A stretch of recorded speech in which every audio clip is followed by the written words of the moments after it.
cybersecurity and how we protect you and how you can protect yourselves when you operate within the digital space. We know that you will need to feel safe and secure when you're operating with digital banking solutions. And we hope that this talk will give you some comfort and some additional knowledge in that regard. Now, being safe in the digital space.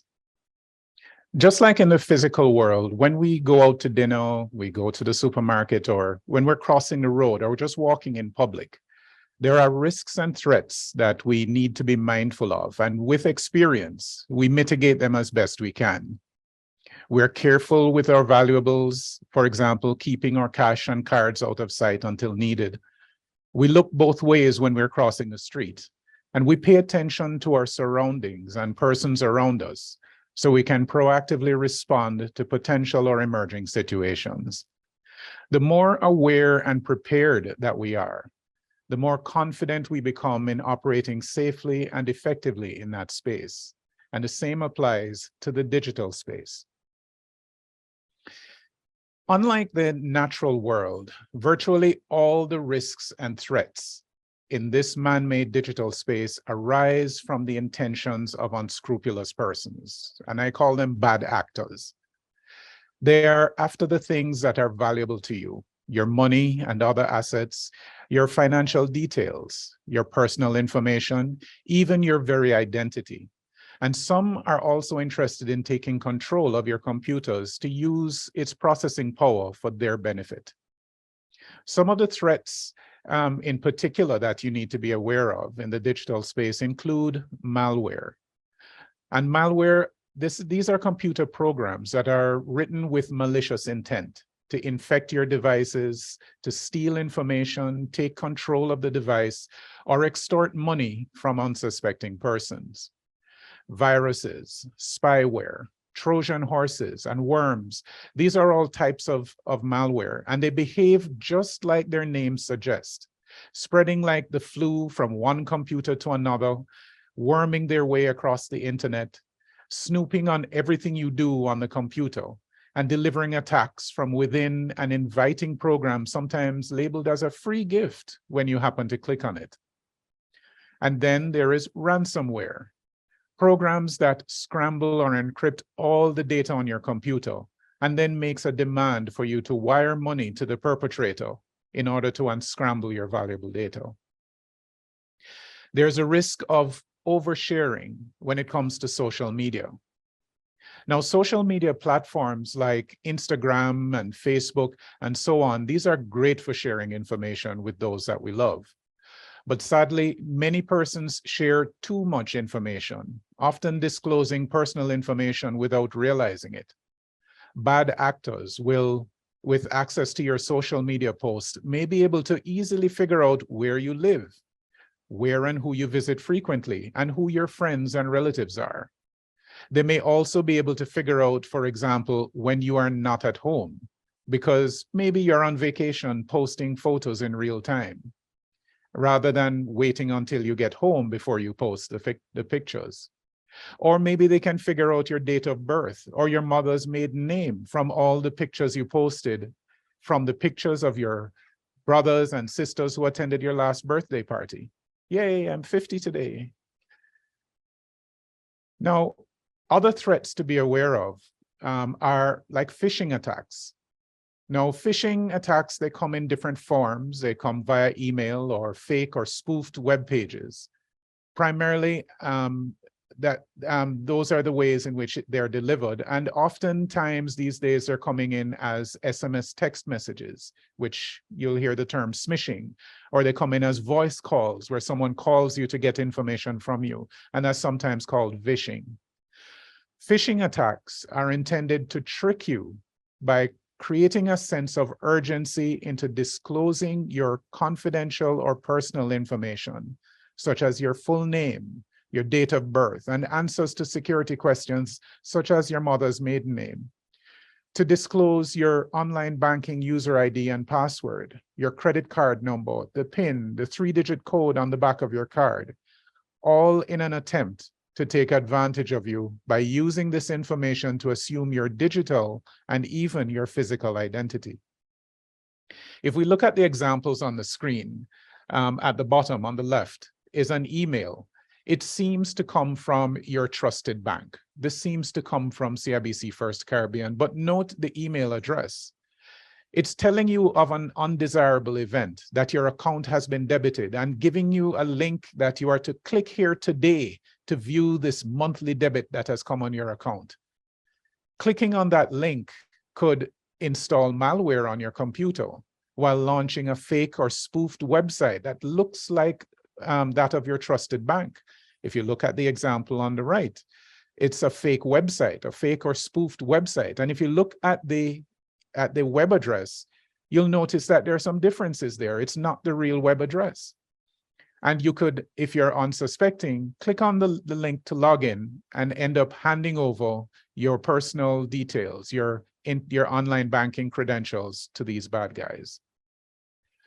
You could get a voice call, and you may even wonder, why is it that this person is calling you to verify your information? But then you say, oh, they say that they're calling from my trusted bank, from CIBC FirstCaribbean. So if you're unsuspecting, you may simply trust the caller and give them all the information that they ask for, including confidential information. So here are some simple ways to protect yourself from these kinds of threats. The best defense against malware is to use antivirus software on your computer and to keep it updated. Try not to use free versions because they're not always giving you the best protection, and they're not always kept up to date with the latest types of malware. Always allow your computer to do periodic updates of the operating system. You know, when it's, for example, you might see Windows Update that is about to run. These updates might seem annoying, but they are actually necessary to block many emerging digital threats. And be sure to back up your data often, whether to a portable hard disk that you lock away securely, or to the cloud, to your Google Drive or your Microsoft OneDrive account. Be wise and be very skeptical about any message or call that you receive urging you to act right away to prevent something bad from happening, or to receive something of value like lottery winnings that you didn't expect. Take a few minutes to check for clues whether this is a scam or a phishing attempt. Don't click on links in emails or text messages if you don't trust where they came from. Hover your mouse over links that you receive in emails to see whether or not the address is something that you know. For example, if the message says it came from CIBC FirstCaribbean, then look at the email address or look at the web address, and you should see CIBCFCIB.com in it. Delete, preferably delete, or move suspicious messages to your spam or your junk folder. If you receive a voice call, remember that you didn't make a call. So it is unusual or suspicious for an institution that already has all of your details on file to call you to ask you to verify them. If this happens, politely hang up and call the institution on a number that you already have, not a number that the caller has given you, and verify if the call was legitimate, or if it wasn't, then report it as a phishing attempt. Never send money to somebody that you think you know who sent you a message unless you have contacted them directly to verify the legitimacy, preferably by calling them on a number that you know. When using your web browser, always make sure that the web address is correct, and be sure that you are on a secure page. You'll see the little lock symbol just to the right of the web address before you enter or access any confidential information via that web page. Always think carefully about all the information that you're planning to share via social media and minimize the amount as much as possible. Keep personal details personal and confidential. Never share your credit or debit card details, including your PIN, with anyone. Now, how does CIBC FirstCaribbean protect you? Now, we hold your privacy and security in the highest regard, so we do everything to safeguard your information.